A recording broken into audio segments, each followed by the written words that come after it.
बंगालच्या लोकांना हे कळून चुकले आहे की 27 लाख लोकांना भाजप आणि निवडणूक आयोगाकडून मतदानाच्या हक्कापासून वंचित ठेवण्यात आले आहे। भाजप जी हवा निर्माण करते कारण राष्ट्रीय मीडिया पूर्णपणे भाजपने विकत घेतला आहे। भाजप कलकत्त्यात कधीही एकही जागा जिंकू शकलेला नाही।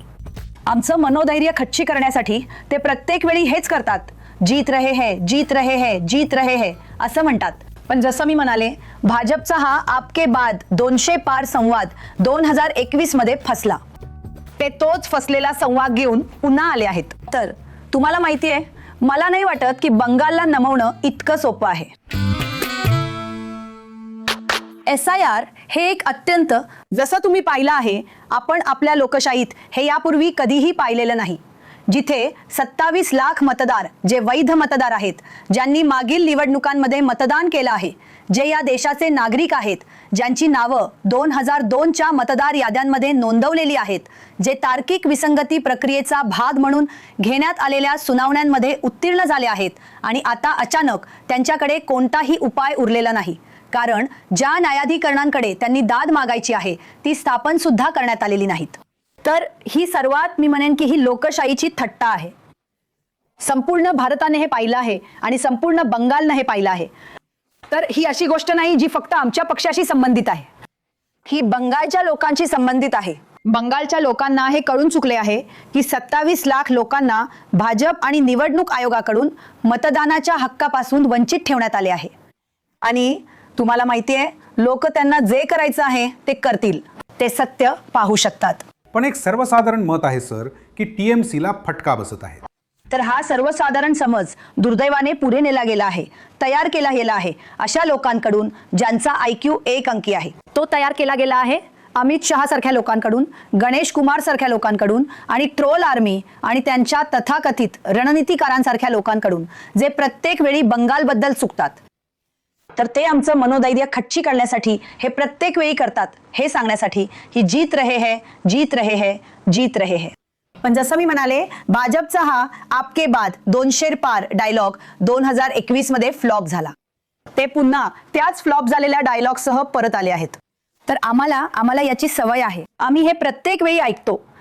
तर मी खरंच म्हणेन की भाजप जी हवा निर्माण करते कारण राष्ट्रीय मीडिया पूर्णपणे भाजपने विकत घेतला आहे। सगळंच आहे। तर तुम्ही सोशल मीडियावर जे काही पाहता किंवा राष्ट्रीय मीडियावर जे काही पाहता ते दुर्दैवाने सर्व भाजपनेच पसरवलेलं आहे। हा भाजपचाच नॅरेटिव्ह आहे जो लोक पसरवतात। त्यामुळे साहजिकच ते म्हणणार आहेत की आमचा काळ कठीण जाणार आहे, आम्ही डोकं खाली घालून आहोत आणि आम्हाला जे करायचं आहे ते आम्ही करत आहोत। पण हे खरं नाही का की बहुतेक वगळलेली नावही तुम्हाला माहित आहे मुस्लिम समाजातून आहेत? हो, अर्थातच ते आहे, अर्थातच ते आहे। तुम्ही ते पाहू शकता। तर मग सरते शेवटी याचा तुम्हाला फटका बसेल का?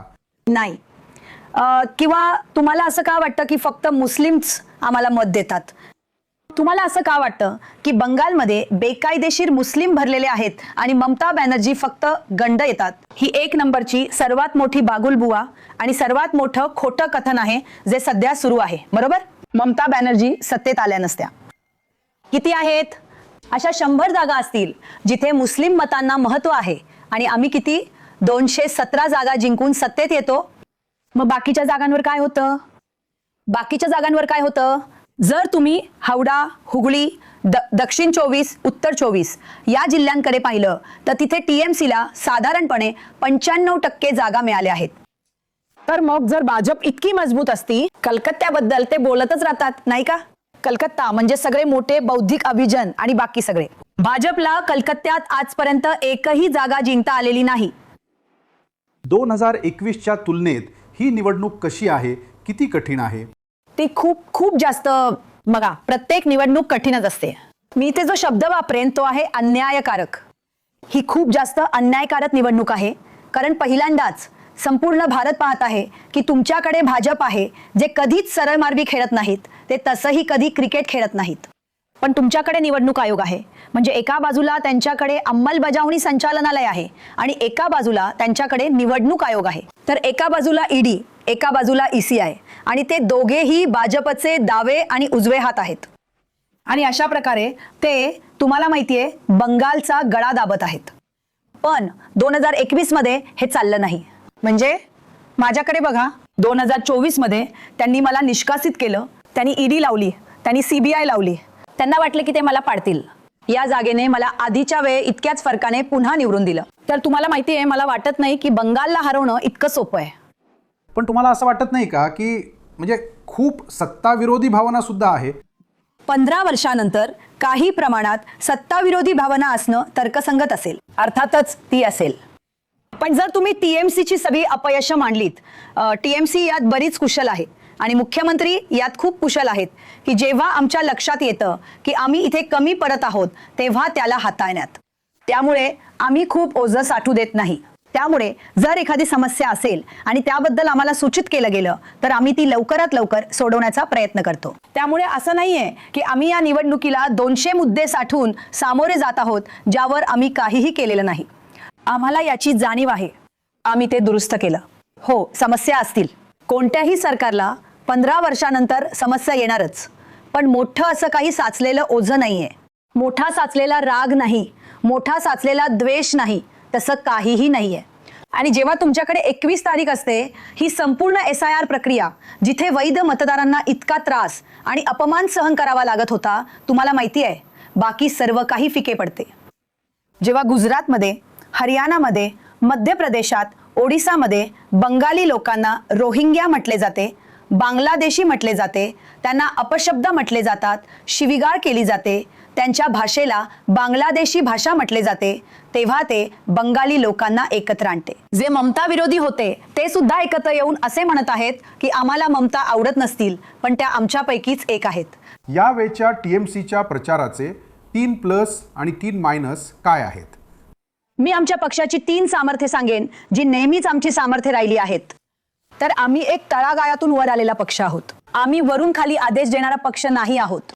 मी आठवड्याच्या शेवटी 1 दिवसासाठी कलकत्त्यात होते आणि मी पाहिलं की ताज हॉटेलची लॉबी फक्त ने गजबजलेली होती. तुम्हाला कलकत्त्यातील कोणत्याही 5 स्टार हॉटेलमध्ये रूम मिळू शकत नाही, मग ते वेस्टिन असो, ITC असो की ताज असो.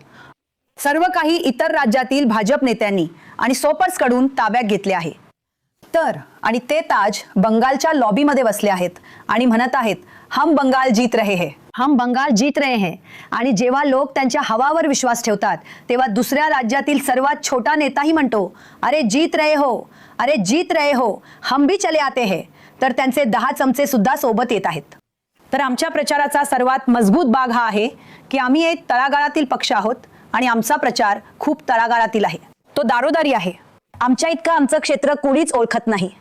दुसरी गोष्ट म्हणजे एक नेता म्हणून ममता बॅनर्जी अतिशय उत्कृष्ट आहेत. त्यांच्या तोडीस तोड कोणी नाही. त्यांचा निर्भयपणा, आज ज्या प्रकारे त्या मोदींसमोर उभ्या आहेत, आम्ही फक्त बंगालसाठी लढत नाही आहोत, आम्ही संपूर्ण विरोधी पक्षासाठी आणि संपूर्ण भारतासाठी लढत आहोत. तुम्ही भारतातल्या कोणत्याही विमानतळावर जा, ते येऊन म्हणतील तुम्हाला बंगाल जिंकावाच लागेल. तुम्हाला जिंकावंच लागेल, कारण आम्हाला त्यांना दाखवून द्यायचं आहे. ही गोष्ट TMCच्या बाजूने असण्याची नाही, तर ती यासाठी आहे कारण लोकांना या देशात एक निरोगी विरोधी पक्ष हवा आहे आणि फॅसिझमच्या विरोधात उभे राहणारे कोणीतरी हवे आहे. तर ही दुसरी गोष्ट आहे जी आमच्या नेत्यामध्ये आहे. आणि तिसरी गोष्ट म्हणजे मला वाटतं आमच्याकडे संघटन आणि राजकारणाचा एक खूप चांगला मिलाफ आहे आणि यावेळची आमची उमेदवार निवड मला वाटतं एक खूप चांगला मिलाफ ठरली आहे. खूप खूप धन्यवाद. धन्यवाद. हो.